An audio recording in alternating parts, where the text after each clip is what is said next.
Hoje o nosso tema principal, na verdade, o tópico principal aqui, que nós vamos abordar de alguns ângulos diferentes, na medida do possível e conforme o tempo nos permite, é o tema do ativismo católico.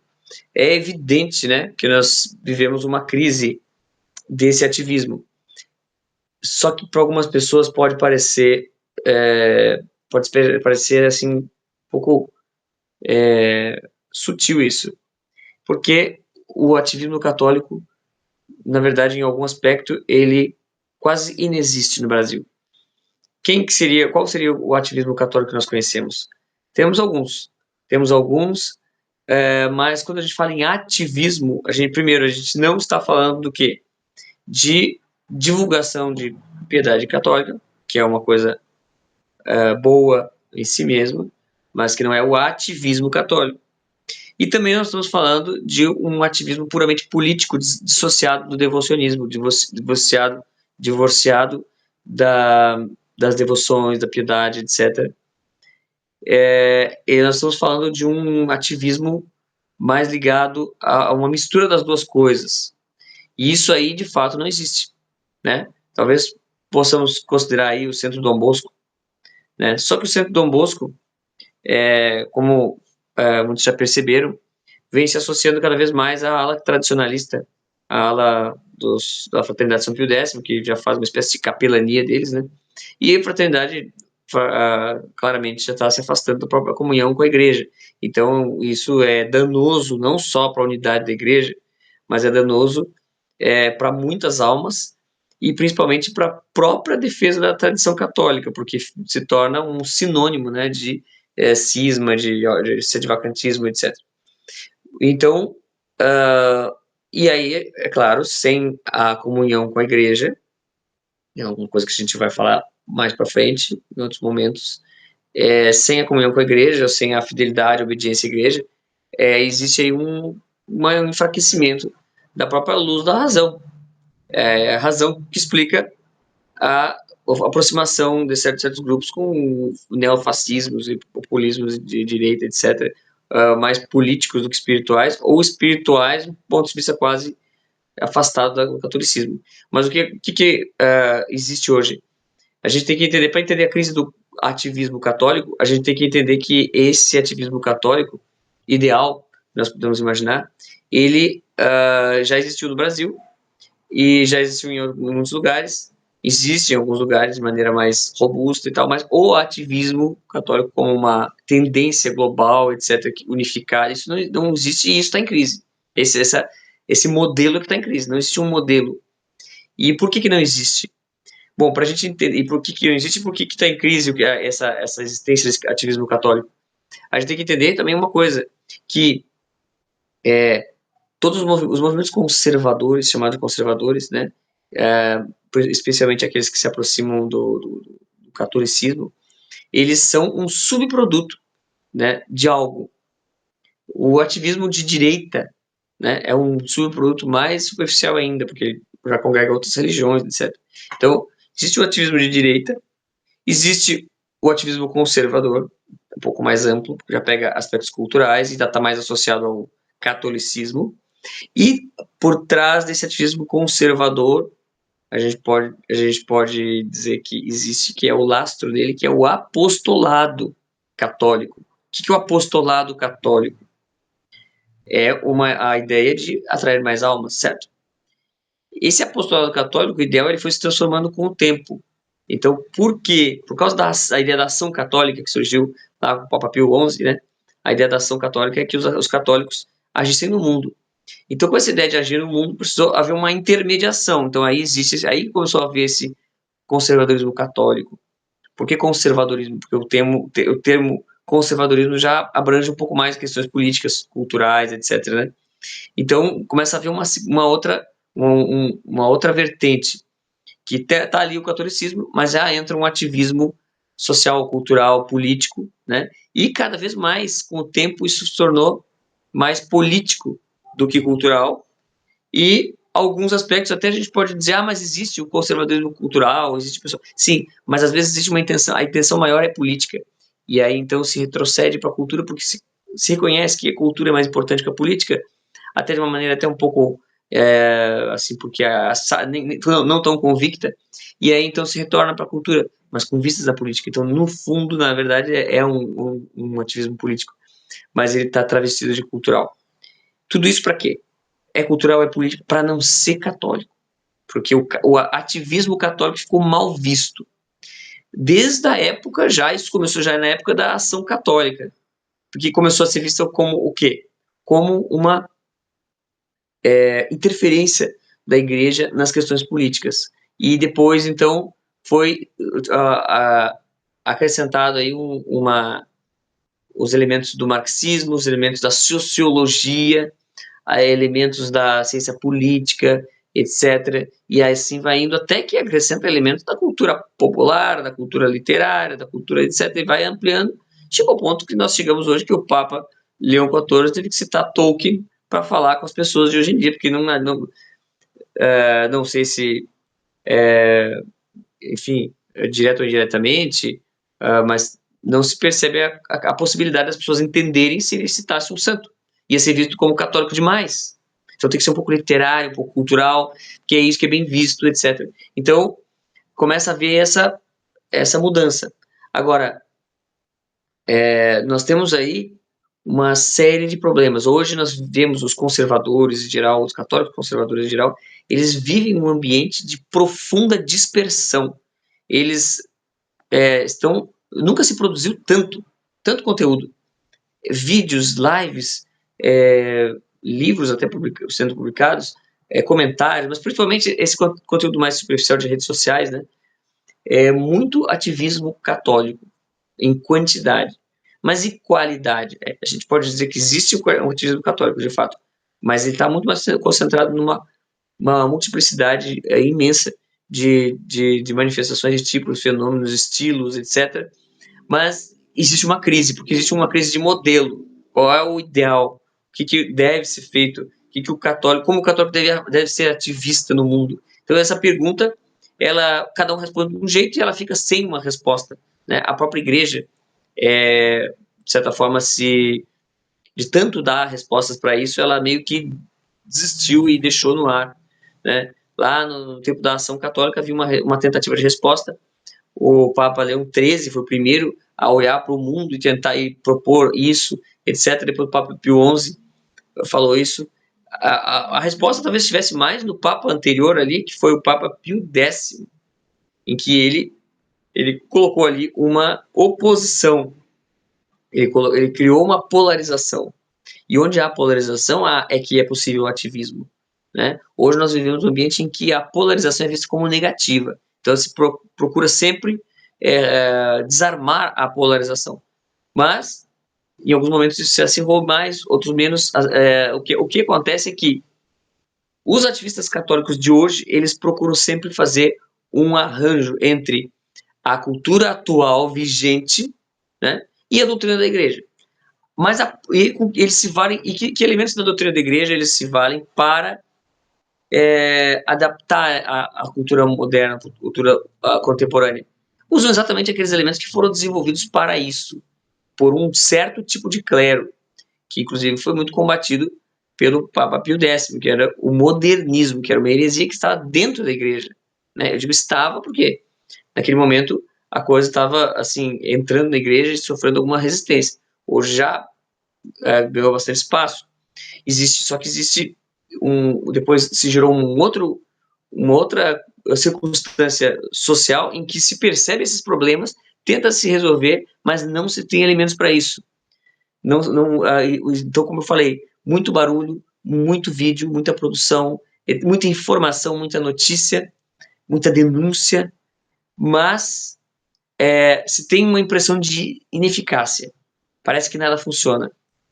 Porque existe um fator aí que cria a sensação de que algo parece que não está funcionando, que é o seguinte: um ativismo católico baseado na denúncia dos males da própria igreja, por exemplo, ele obviamente só tem a ganhar. Se ele só ganha, quanto mais informações ele trouxer sobre os problemas da igreja, a infiltração dentro da igreja, etc. Então ele só tem a ganhar com essa infiltração, né? Ele está se alimentando dela. Então já não é um ativismo católico, ele é um ativismo anticatólico, né? Claro, ele tem um efeito de defesa da igreja em muitos aspectos, mas muito mais em ataque do que em defesa. Então esse já é um contramodelo que se tornou quase que hegemônico hoje em dia, né? As pessoas vivem, tem grupos, canais, vivem de atacar a igreja. Olha só o padre pedófilo, olha só a rede de pedofilia aqui, outra só esse aqui.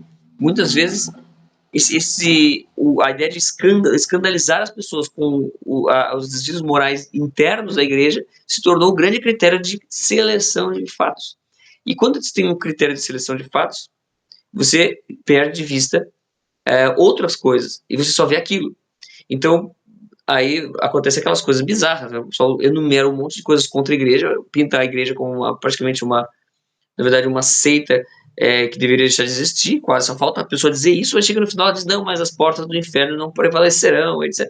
Sim, mas ficou uma frase inverossímil, de tanta informação selecionada para comprovar o contrário. Então, o ativismo católico tem uma crise imensa. Então, esse é um nível de ativismo católico, denúncia dos problemas, etc. Depois, qual é o outro tipo? Outro tipo é, como eu falei antes ali, o arranjo de elementos culturais, né, etc. É como o que a gente vê agora, essa lamentável citação do Tolkien, uma encíclica do Papa. O que acontece? As pessoas só leem ficção, só leem literatura, ficção, entretenimento, essa é a palavra. O que as pessoas chamam de alta cultura, cultura civilizacional, cultura do Ocidente, o que as pessoas estão chamando disso, elas estão chamando disso o mero entretenimento, o mero gosto pessoal que as pessoas abraçaram a partir de uma visão, de uma conjuntura que foi a biografia delas, a coisa que a pessoa gostou lá quando era adolescente, tenta dar todo tipo de cores católicas para poder justificar que agora ele, como convertido, ele pode abraçar esse tipo de conteúdo e transformar na melhor coisa possível, né? Então, eu dei um exemplo, né? Um exemplo simples, né? Falando do Tolkien, o escritor, o autor do Senhor dos Anéis, ficou conhecido entre os conservadores católicos a partir do ano 2000, 2001, quando tiveram os filmes, certo? Pois é, mas muita gente até que está fazendo ativismo católico já nasceu depois disso, né?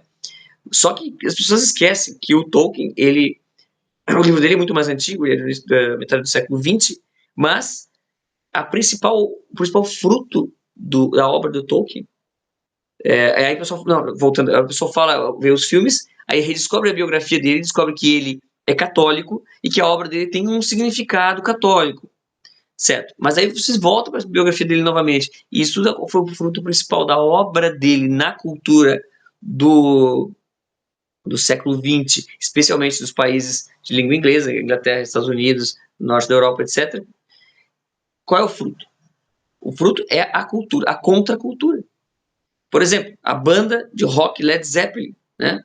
Todo mundo conhece? Essa é uma banda que ela foi fundada com inspiração no Tolkien. E o que essa banda teve como fruto? Foi uma ampliação da revolução comportamental, etc., sexual, de uso de drogas, toda uma engenharia comportamental da sociedade. Baseada no quê? No mito ali do Hobbit, que na verdade também influenciou a cultura hippie, que é aquela pessoa de andar de roupa de qualquer jeito, coisa ligada à natureza, o bom selvagem do Rousseau, na sua versão do século XX. Enfim, se criou toda uma coisa. Mas o Tolkien não era intenção, não era intenção. É evidente que um intelectual, um escritor, ele não tem poder sobre o efeito das suas obras. E pode ser que ele seja inocente de tudo isso, mas a obra dele não. A obra dele tem seus frutos. E pelos frutos conhecereis. Não temos outra resposta além disso. Então, mas, claro, aí como as pessoas só entendem essa linguagem literária, etc., chega ao ponto de que a igreja precisa utilizar isso, né? Mas vocês vejam como que o ativismo, então, aí eu falei do ativismo da denúncia da igreja, depois agora o ativismo cultural. O ativismo cultural, católico cultural, ele se vê ainda mais ineficaz. Então, voltando, o ativismo católico puramente religioso, ele está se valendo em grande medida, o ativismo, quando eu falo ativismo, não é a divulgação de devoções, que é um outro aspecto que permanece, tem suas transformações, mas não é o nosso foco aqui. O ativismo católico no sentido da política, sociedade, né? Política, economia, sociedade, sob um ponto de vista católico. Esse ativismo, ele se vale inicialmente de denúncias morais contra a igreja, que tem a sua ineficácia, já falei. Depois, o cultural, que é aquele que tenta utilizar elementos da cultura vigente, como eu falei, são extremamente complexos e têm frutos complicados, controversos, então por isso a ineficácia fica pior ainda, fica mais prejudicada ainda. Estamos vendo apenas do ponto de vista natural, não entramos no aspecto espiritual. E depois, qual é outro tipo de ativismo católico que nós temos? Quer dizer, o cultural, depois o político. Aí o ativismo político, a direita política, etc., né, que é ligeiramente católica, já não é mais, já não tem mais um foco nisso aí, né, tem sido cada vez mais dominada pelos evangélicos. Isso é o efeito exatamente dessa ineficácia da primeira parte, primeiros tipos de ativismo católico. Então, o que falta aí? Fica evidente que falta alguma coisa. O que essa grande pergunta que nós estamos chegando aqui. O que falta?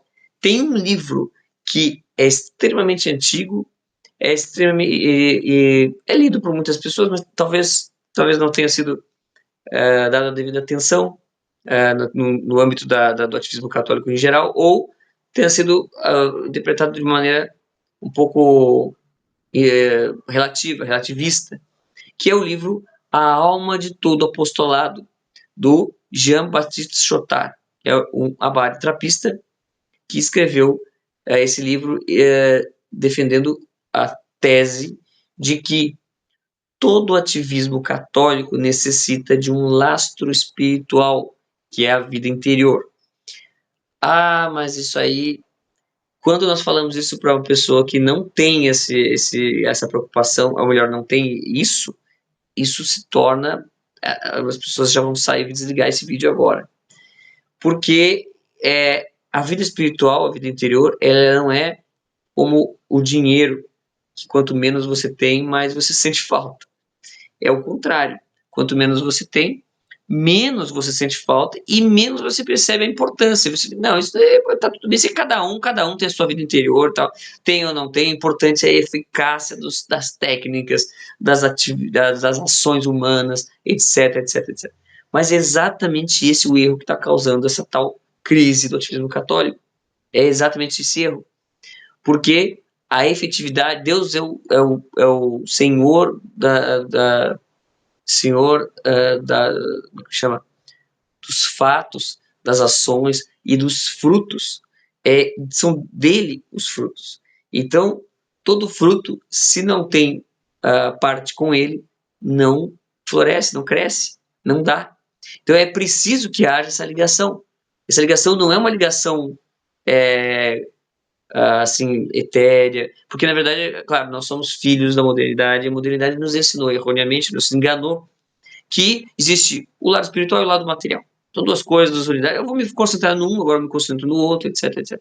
Não, essas duas coisas são dois elementos da mesma realidade que precisam ser usados juntos, senão eles não funcionam, né? Então, a alma humana, a ação humana, aliás, a alma humana é o centro da ação humana, não os braços, as pernas, não, é a alma humana. Você toma decisões, é a sua liberdade, livre-arbítrio, etc. Você toma decisões, é a sua alma que está tomando as decisões. Então, a alma humana ela é como se fosse um motor de carro feito para funcionar com gasolina. O que é a gasolina? A graça. Se você não tem, é a mesma coisa que tentar botar álcool, água e tentar acelerar e vai. Não, vai funcionar. Você vai ficar tentando. Mas vai haver uma impressão de que você está conseguindo. Diferente de botar água no motor, né? Que você vai ver na cara que não funciona. Diferente disso, a ação sem a graça, ela pode ter a impressão de que funciona. Aliás, pior do que isso, o próprio demônio pode dar efetividade aparente para essas ações para fazer com que a pessoa confie em si mesma, confie nas suas próprias mãos e permaneça nesse estado. E aí a pessoa vai vivendo O que acontece é que quando a pessoa prescinde dessas ações de Deus, ela pode até estar em estado de graça, ela vai perdendo isso. E ela vai vivendo um estado lamentável que ela, na verdade, não está trabalhando para Deus, ela está trabalhando para o demônio. Mas ela tem uma aparência de ativismo. Isso uma aparência de ativismo católico. As pessoas estão aí fazendo ativismo católico, estão ansiosas, estão preocupadas, agitadas. Dom Chotard dizia que a grande chamada heresia das obras, né? A heresia das obras é a ideia de substituir a ação de Deus não pela ação humana, pela agitação humana. Se eu estou dispersivo, estou agitado, é assim que eu vou resolver as coisas. E aí e nada funciona. Então, é preciso pensar nisso, em relação à crise desse ativismo católico. Agora, isso não quer dizer, né, que o ativismo católico tenha que ser puramente devocional, espiritual. Pelo contrário, a ação ela é um fruto da vida interior. Se você tem vida interior, tem oração, você vai agir. Aquelas pessoas que se refugiam na oração para não fazer nada, elas estão perdendo a graça, na verdade, porque a oração não está tendo efeito. O efeito real da oração é o desejo da ação, mas a ação inspirada, a ação com a prudência do Espírito Santo, inspirada, etc. E com a ousadia do Espírito Santo também. Então, até porque às vezes uma coisa se confunde com a outra, né?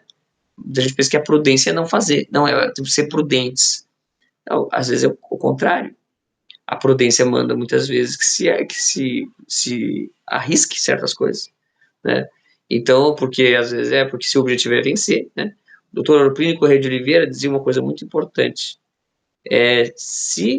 Quando as coisas, no que importa, se está em jogo o bem total e o mal total, está em jogo o pior ou o melhor, não existe detalhe insignificante. Não existe. Exceto se você acredita que esse detalhe não diz respeito nem ao bem nem ao mal e ele é neutro. Existem coisas neutras? Santo Tomás de Aquino diz que sim. Existem coisas boas, atos bons, maus e neutros. Porém, é importante ter em mente o seguinte: desde o final da Idade Média, o demônio, através de diversos meios, ele vem procurando, através da cultura, transformar atos neutros em atos maus. Então, e como é que ele conseguiu isso? Enfraquecendo os costumes. E nisso, a igreja tentou sempre fazer o contrário. Ela tentava transformar atos neutros em atos bons, que é a chamada sacralização dos costumes. O demônio fez exatamente o contrário. Ele transformou os costumes em atos maus. Não é que ele transformou no sentido de ele concedeu uma aparência má. E quando a pessoa não está preocupada com o bem ou com o mal de uma ação, ou seja, acredita que ela é neutra, e ela foi transformada culturalmente pelos hábitos, pela cultura, etc., em algo mal, então existe ali uma intenção má, que é a indiferença. Ou seja, eu estou fazendo algo que foi convertido em um ato mal, mas eu acho que isso não é mal nem bom, é neutro. Então aí existe um perigo muito grande, né? Então, quando a gente começa a pensar nos atos humanos e na sua efetividade, não tem como excluir a, a graça divina, a ação de Deus, o desejo de Deus nas coisas, e não nos enganemos. Não, o ativista católico não pode pensar que não, porque Deus quer só a eternidade nesse mundo, não temos nada com esse mundo. Sim, não temos nada com esse mundo, mas nós estamos nele e nós temos uma obrigação. Como, por exemplo, quando rezamos no Pai Nosso, venha a nós o vosso reino, ou seja, venha a nós. Claro, é no nosso coração, no nosso interior, mas esse interior, essa alma, não está separado do mundo. Nós temos um corpo, por exemplo. Então, se nós temos um corpo e uma alma, é porque nós temos uma ligação, nós temos que atuar na matéria e no espiritual e no material. E as duas coisas não funcionam em dimensões separadas. Elas estão unidas. Elas não podem se separar. Tudo que é feito pela mão humana possui uma intencionalidade. Ah, mas eu estou fazendo isso totalmente despreocupado, eu não estava nem pensando no que eu estava fazendo. Mas alguém estava pensando. E esse ato tem um sentido, tem um significado. E quanto mais o demônio teve poder sobre o mundo material, mais ele foi ele foi, digamos, degradando esses atos para torná-los ao seu favor. Então, cabe ao católico, o ativismo católico, ele tem que ser amplo, ele não pode depender de uma mera ação humana e também não pode depender somente da oração, evidentemente. Então, é preciso que haja a vida interior, segundo o Don Schroeder, ela é o lastro desse ativismo, né? Ela é o lastro de qualquer ação do católico, do batizado, etc. É necessário que tenha esse lastro, senão ele não tem frutos. Então, é isso, pessoal. Falando sobre o problema do ativismo católico, a gente pode falar de diversas formas, falar do problema de muitas maneiras, mas a principal delas é a ausência desse aspecto da vida interior, que é a vida de oração, que é a vida de piedade católica. E aí entra aquele outro elemento, se quiser, que nós mencionamos aqui, que não é ativismo católico, mas é a divulgação de devoções católicas, etc., que é a difusão, na verdade, né, de devoções católicas. O mundo nos enganou que basta nós termos informações e nós vamos mudar o mundo. Mas não é só isso, né? E por isso as pessoas vivem com informações sendo jogadas. Mas, na verdade, existem algumas informações que são relevantes apenas. Entre elas, as devoções, as necessidades, as necessidades espirituais que nós temos. E aí, o Espírito Santo vai nos inspirar a saber aqueles fatos, aquelas notícias, aqueles escândalos que sejam, que são úteis para o nosso ativismo, que no fundo todo ativismo é uma forma de apostolado, senão ele não tem nenhuma razão de ser. Vou fazer um ativismo católico para eleger o presidente. Não pode ser. Esse objetivo ele tem que estar ligado ao objetivo de salvar almas, de ampliar, trazer mais almas para a igreja, de conduzir mais almas para Deus. Senão, não é ativismo católico. Certo? Então é isso, pessoal. Por hoje aqui é só. E vamos continuar na próxima semana ou em artigos e textos do nosso site. Até mais.